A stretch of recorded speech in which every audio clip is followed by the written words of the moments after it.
what is the Constitution? I mean, on one reading, the Constitution is that document that, is the original, one of the originals of which you can see in the National Archives. But now you can pull up copies of, words of it online. Seems pretty clear to me in most cases.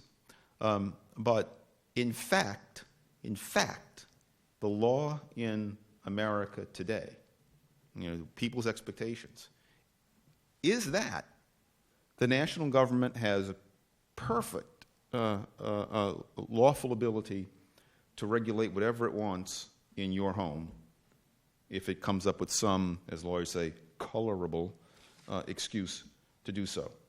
And not only would most judges, not all, but most judges allow the government to do that, even though it violates the explicit words of the Constitution, but most Americans wouldn't bat an eye about it. And so, in fact, constitutional law in America, I would argue, is not what is written in that document. In some ways, it's kind of tethered to it.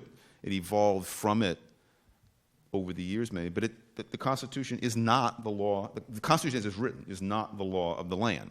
Judges, they say it is, but it's not really. I mean, you cannot read Article 1, Section 8 of the U.S. Constitution, which very clearly says these are the only powers that the national government may exercise.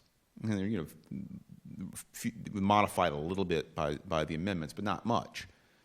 And you can't read those things. Well, it can build postal roads, right? Set up a patent office. Right? The vast majority of what Uncle Sam does today is in violation of Article 1, Section 8. The vast majority of what Uncle Sam does today, some people then say, is unconstitutional. A lot of the Tea Party people are saying that. I'm sympathetic with that, but if I'm going to be consistent with my definition of law, and I think I should be, because I think it's the right definition of law, then in fact, the constitutional law in the United States does allow for much more expansive use of federal power than is allowed for in any sensible reading of that document.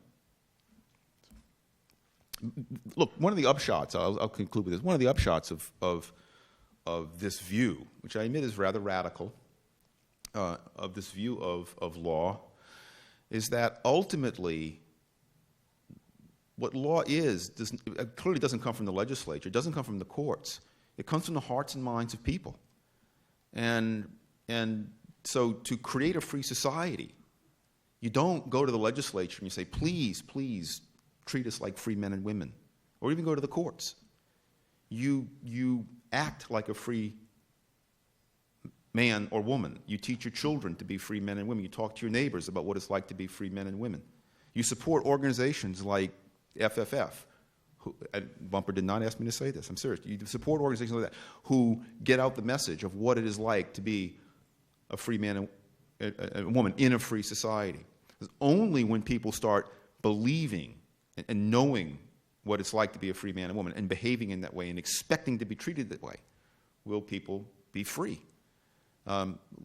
Our freedom ultimately is almost kind of mystical, and I don't mean it that way at all, because I certainly don't feel like a mystic, but ultimately freedom comes from in here and how much we all want it in here.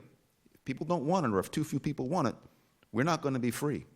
It's only what we feel in here. You can't spread ink on parchment and protect your freedoms from the natural predations of the many people out there who are willing to take it away and who can profit by taking it away. So let's go drink. Thank you.